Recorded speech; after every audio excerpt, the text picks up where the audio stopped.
Decades end, that's their main job. Unlike eras or regimes, they stop right on schedule exactly when they were supposed to. But have you noticed how despite having 10 years to do so, nobody really talked or sang about the 2010s like people have done in the past about their respective decades? To me, it was the decade of receiving a notification at 3 AM in the morning on this magical device called a smartphone that I could barely afford, about the latest thing I should be outraged about, and then forget about in a month. So yes, some could say the 2010s lacked identity, but it did not lack breakthrough motorcycles. And today I want you and I to have a little talk about the home run of the decade, the Yamaha MT-07. And its very dirty secret. Welcome back to finally another episode of Unwrapped.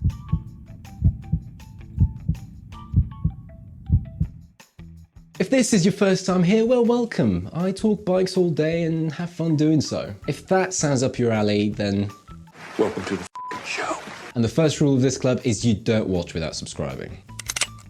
I want you to punch that subscribe button, although not too hard. Have you been working out? Jeez. Deciding to give the MT-07 the title of bike of the decade wasn't easy. The 2010 BMW S1000 put everyone, the Japanese, on notice that there is a new sheriff in town. In 2015, the Kawasaki H2R pushed the realms of what's possible and shown the world that two wheels can beat a freaking F16. In 2018, the Ducati V4R made making a metric shit ton of horsepower look easy. In 2019, Honda remembered how to make gorgeous bikes again in the middleweight segment and brought out the CB650R. But all of those and others I'm probably forgetting pale in front of the impact the MT-07 and the MT range really has had on the motorcycle sphere. The numbers speak for themselves. 80,000 MT-07s sold in less than 4 years. And that's excluding the XSRs and the Tracers. For context, Ducati in a whole year shifts about 50,000 units, every model included. But the phenomenal success of the MT-07 goes way beyond just numbers. I'm willing to bet my dog that you know at least one person with an MT-07. That's how confident I am in this bet. Neutral kid, there's no way they'll win this. And now they've seen you, I'm sure they're not even going to want to. Oh. But to better understand the phenomenon of the MT-07, we need to rewind a bit. It's 2009. The year before hits everyone like a sack of bricks dropped from the 10th floor. But it wasn't until 2009 that the full effects of the crisis were felt. Not only did we lose Michael Jackson, you died?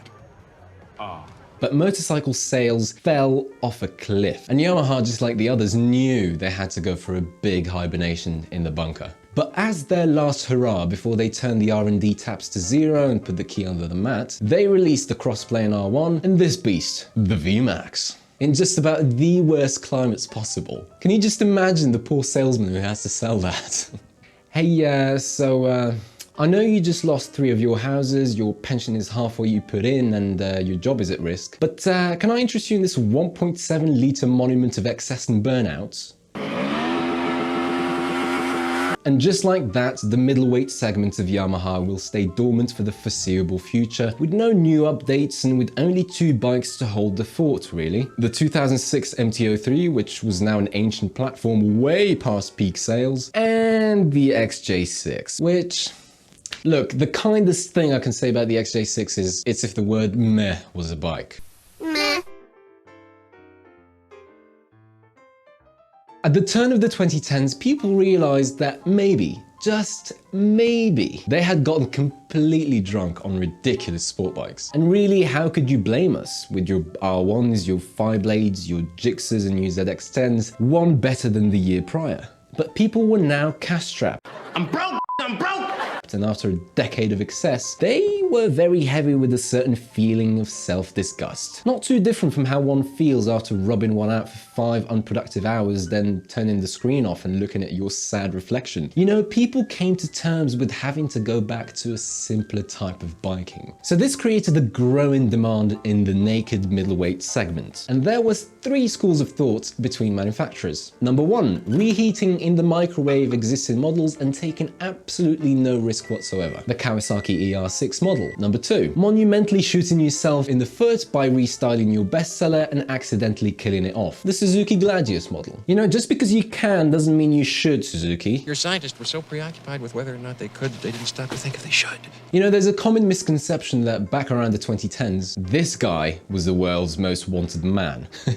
Wrong. The honor actually goes to the Gladius's designer. He could not have pissed off SV650 purists more if he punched their mothers. Number 3, running around like a headless chicken coming out with either the too practical and reasonable, the NT700, or the downright insane, the Honda NM4, which by the way was supposed to look like this. The NM4 is the official bike of doing your homework while the teacher is collecting. Honda NM4, a McDonald's advert on 2 wheels. Suffice to say that prior to 2014, this booming naked middleweight segment became dominated by the likes of the R6 and the SV650's retarded son, the Gladius, who was coasting on the SV650's decade of goodwill. What might be a surprise to you though is the XJ6 held its own pretty damn well. Or maybe it's a surprise only to me because I was never impressed by that bike. But in the 4 years between 2010 and 2013, in the UK, the XJ6 sold around 4,200 units, while the ER6 did 1,600 and the Gladius did 1,300. Now, despite outselling the competition, the XJ6 days were numbered. The XJ6 was old school in the changing landscape. It made the most power, but it was all up top with nothing down low, unlike the others. The competition was nimble and agile, while the XJ6 felt big and gave a meaty, big bike feel from the bar. The XJ6 was to the competition what the Nokia N95 was to the first iPhone. I remember everything. The N95 was a much less buggy phone than the iPhone and did things the old-fashioned way perfectly, so it outsold the iPhone by some 50%. But the landscape was quickly changing, and we know how that story ended. Only Yamaha was not caught off guard. Behind the scenes, they were working on ripping the book apart and starting with a clean sheet. It's 2013, and this handsome fella happens to be Seiya Nakamura, Yamaha's senior VP in Europe, and his quote was so powerful I will not paraphrase it. "We have been a bit too conservative with our new models in the past few years. We decided to turn that around. We're gonna bring more innovative and special concepts in the market again, like Yamaha used to do so often in the past." Now, the significance of this may not be immediately apparent to some of you, but for the typical Japanese corporate bigwig full of pride and conservatism to come out and say we've been dicking around guys, sorry we're waking up now, is a big deal. This would be like today, Apple's Tim Cook comes out and says, okay, sorry guys, I know we've just been slapping new numbers on the same phone, but increasing the price over the last 10 years. You've seen it. Boring. But now we're bringing out that next level classified shit. That's what I'm talking about. Seiya says that he wants to bring a new generation of models that have a more clear character and that are dramatically lighter and don't need high speed to be attractive because that's not done anymore. They're now in the business of making bikes that are fun even commuting in. And by God doesn't Yamaha do exactly that. The same year they dropped the MT-09, which put everyone under its spell. But I won't talk much about it because it's deserving of its own video. Let me know if you guys want to see that. What we're interested in today is what they were working on behind the scenes while journos were busy flooding their basements over the MT-09s. Somewhere in Iwata, Japan, the ex-team leader of the XJ6 is found, gagged and bound, and kidnapped back to Yamaha HQ, and then given a blank piece of paper to develop a smaller brother to the MT-09. His name is Shin Yokomiso. Now, once again, how important this project for Yamaha hopefully is not lost on you. You see, previously when Yamaha wanted to release a middleweight, they just took an old R6 engine, gave it to the office intern to detune it, and then put it on a bike and called it a day. Cheap and cheerful. But on this occasion, the project was so important that they developed a whole new engine, a whole new frame, the whole shebang just for this model. Shin Yokomiso says, our starting point was riding fun. We had a very clear challenge: lightweight construction, power delivery. We decided to create a true next generation engine. Compact, powerful, much lighter, and more fuel efficient as well. And thus, the CP2 was born, a little gem of an engine. The CP2 stands for cross-plane twin, so this leads me to this bike's first little dirty secret. It's pure marketing gimmick. The only true cross-plane engine in the MT range is the MT-10. Remember your pressure points. Okay, So, what's special about the CP2? Well, it's a parallel twin, which is a configuration I ordinarily hate and is the reason why I don't like the Kawasaki ER6. But this one is a bit special. You see, it's a 270-degree crank parallel twin, which in layman terms means it fires exactly the same as a V-twin, but with only one cylinder head rather than two, so it's cheaper to make and maintain, it has less moving parts and friction, and is much lighter.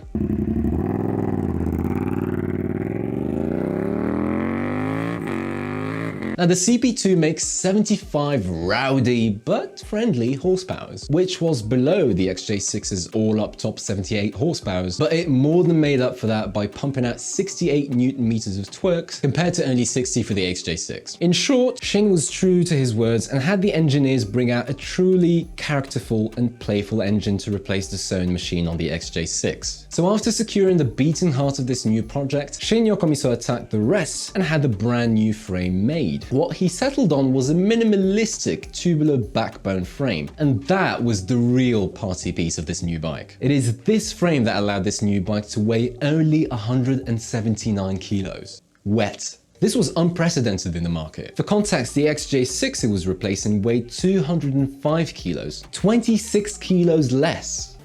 I done the math. Checks out. For you in the back who thinks that's not a big deal, that's like riding an MT-07 with this atrocity and a DVD player in the back seat. Not laughing now, are you? At this stage, Shin Yokomiso had all the ingredients, so, he put them in an oven, and out of it came, in 2014, the MT-07. Now, the first thing Yamaha did was round up the world's press, which was still recovering from the MT-09's gobsmack, took them all to Lanzarote and set them loose on a few MT-07s on some of the world's best roads. They could have just drugged them in there for all we know, because they came back all ecstatic and giggly. They loved it. Not a single review failed to mention wheelies, and I lost my own challenge of not mentioning the W word in an MT-07 video. It wasn't easy, okay? And just like that, the MT-07 had the unanimous support of the press. But did that actually translate into sales? Hello and welcome to You Bet Your Ass. The MT-07 platform was a segment leader. There's no two ways about it. In the UK, in 2014, it annihilated the competition. In 2015, same story. In 2016, Suzuki finally realized the errors of their blasphemous ways and replaced Gladys with the SV650/A, and that still wasn't enough to change people's minds from getting an MT-07, and it ended up actually being their best year. In 2017, the tables were finally turned, and no, I'm just kidding. What a joker.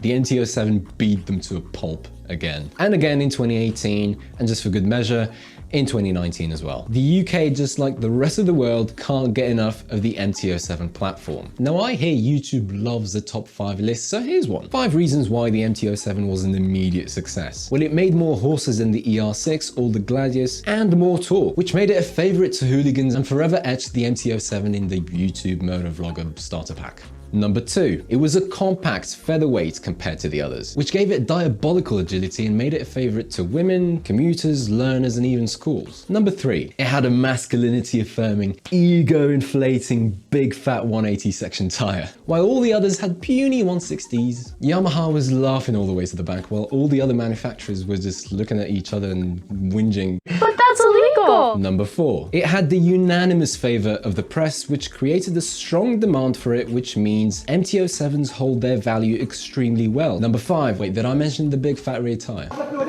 All right.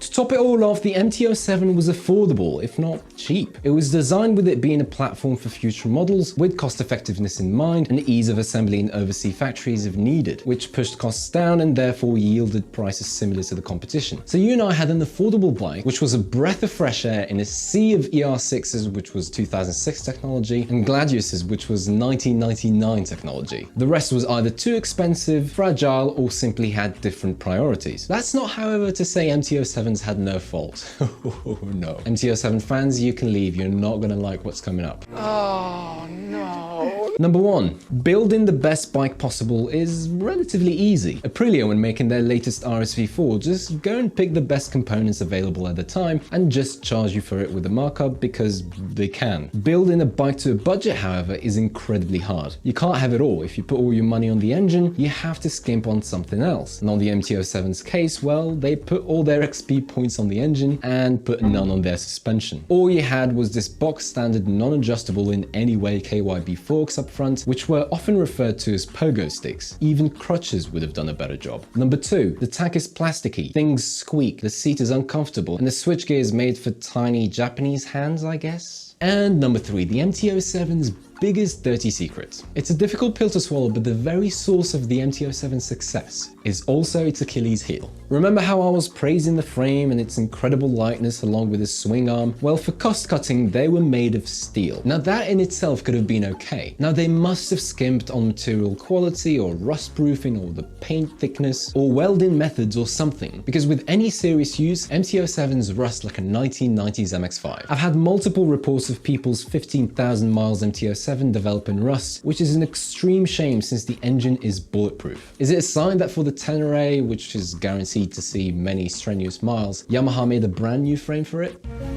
But the MT-07 is a bargain for the thrills it offers, so it becomes easy to forgive it. Do you want aluminium and a much better build quality and an almost perfect bike? Get an MT-09 or an XSR 900 or a Tracer 900, but you have to pay the price. Yamaha in the 2010s had nailed their market offering. It put middleweights at the forefront at the perfect time after a decade of putting super sports at the forefront. The phenomenal success of the MT-07 is a testament to today's market. We want cheap and fun thrills. Torque is the new horsepower. Acceleration is the new top speed. The SV650 was perfectly positioned to take advantage of the naked middleweight boom, but in 2009 they must have invited soccer mums to their focus groups or something to come out with such an effeminate, droopy design. In an attempt to appeal to women, I guess, they ended up alienating their core customers. The MT-07 successfully appealed to women by simply being agile and fun. There's no age or gender to ride an MT-07. I'd go as far as to say it's the Mark I Golf GTR of its time. The 2010s were particularly schizophrenic. The 2010s didn't lack identity. If anything, it had too much identity. And maybe that's why we can't caricature the teens. We just don't know how the story ends. But in our little world of bikes, one thing is for sure. The MT-07 was the undisputed bike of the decade. If you want to show your appreciation for this video and want to see more of it, don't be shy, there are no strings attached. Like and subscribe now. It really helps out the channel, and between me and you really don't want to miss out on the next bike in this series. Share this video with an MT-07 owner or someone thinking of getting one. Ride safe, eat more fruits, and I'll see you on the next one.